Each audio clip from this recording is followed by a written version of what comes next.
Of the Lord.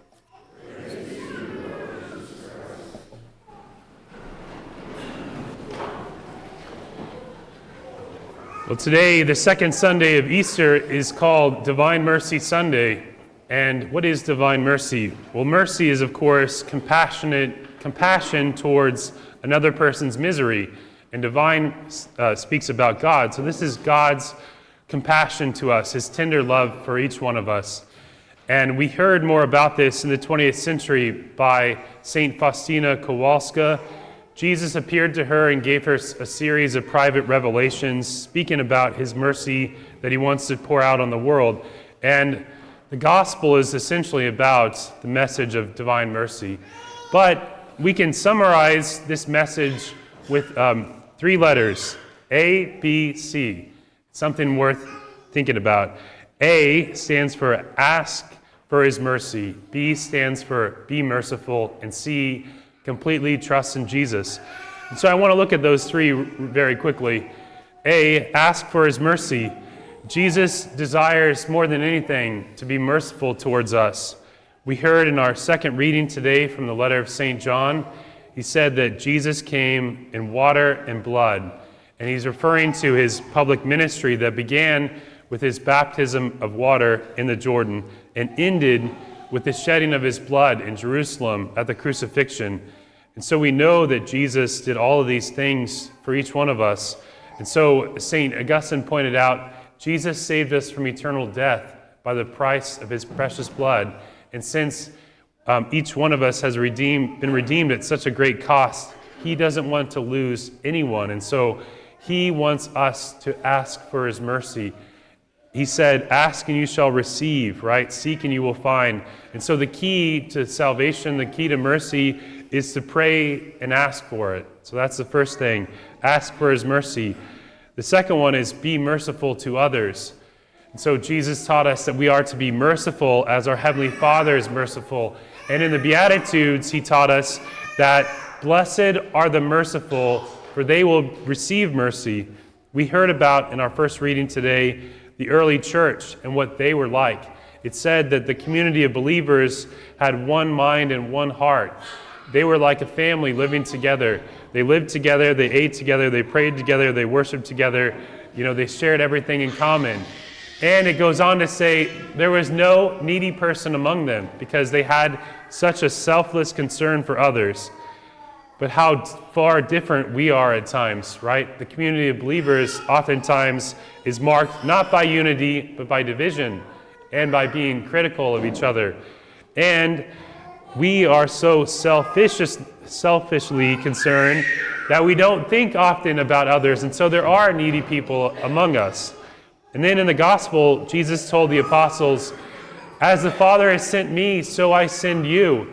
And so we who bear the name of Christian ought to be compassionate just as Jesus was. And this is especially the case for bishops and priests who are called to be ministers of reconciliation.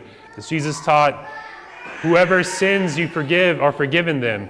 And so priests and bishops ought to be very merciful, especially when ministering the sacrament of reconciliation. And then finally, the last one, C, completely trust in Jesus. Now, the heart of Jesus is kind of like a fountain of living water in which everyone is welcome to come and slake their thirst. But we go to this fountain of water with some sort of container. It could be a small container like a thimble, could be, a bucket, it could be like a 55-gallon drum or something like that. And the size of our container that we bring to the heart of Jesus is based on our trust and confidence in him. So the greater trust and confidence we have in him, the more we will receive from him.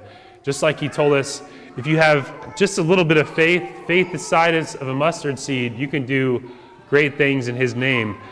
And so in the second reading from St. John, he said, the victory that conquers the world is our faith. And so we should have this great confidence in all that we do because faith opens the way to salvation and rescues us from this fallen world. And so completely trust in Jesus. And now I'd just like to conclude by telling a story that kind of exemplifies the ABCs of divine mercy. You may recall in 2009, there was an airliner that crash landed into the Hudson River outside of New York. And one of the persons on that flight was a man named Fred Beretta. And just recently, he had decided that he was going to live a more intentional and disciplined life of faith in his Catholic faith. And that day, he had a little bit of extra time, so he went to St. Patrick's Cathedral, went to Mass, he went to the bookstore, he bought a book on the Eucharist. He was reading that book as he waited for the plane and as they taxied, and then he put it aside as they took off. And then shortly into their flight, they hit a flock of birds, and it knocked out power to both of the engines. And Fred was a pilot, and he knew this was not good.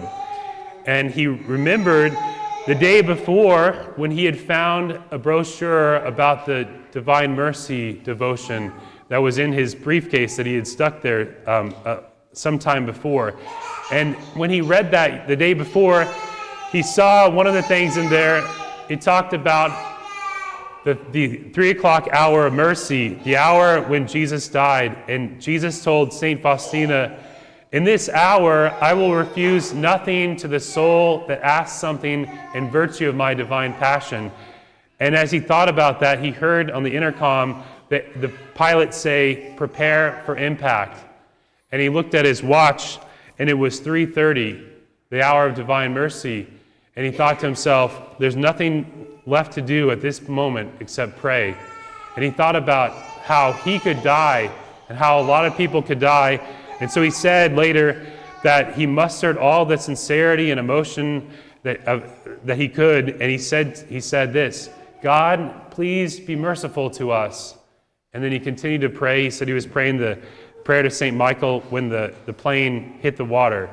And you probably remember that all the crew and all 155 passengers survived that. And they asked the pilot later, were you praying when you were trying to land the plane? And he said, I couldn't think about praying at that moment. I was so locked in. So it was a good thing that people in the back were praying. And this guy, Fred, he exemplifies the ABCs because 1, he asked for his mercy. 2, he was merciful to others. He didn't just say, "Save me, Lord." He said, "Be merciful to us." And then he also had complete confidence in Jesus, especially during that hour of mercy. And so those 3 things, ask for his mercy, be merciful to others, and completely trust in Jesus. If we live that, then we're living the message of divine mercy, which is a very, very important thing for us.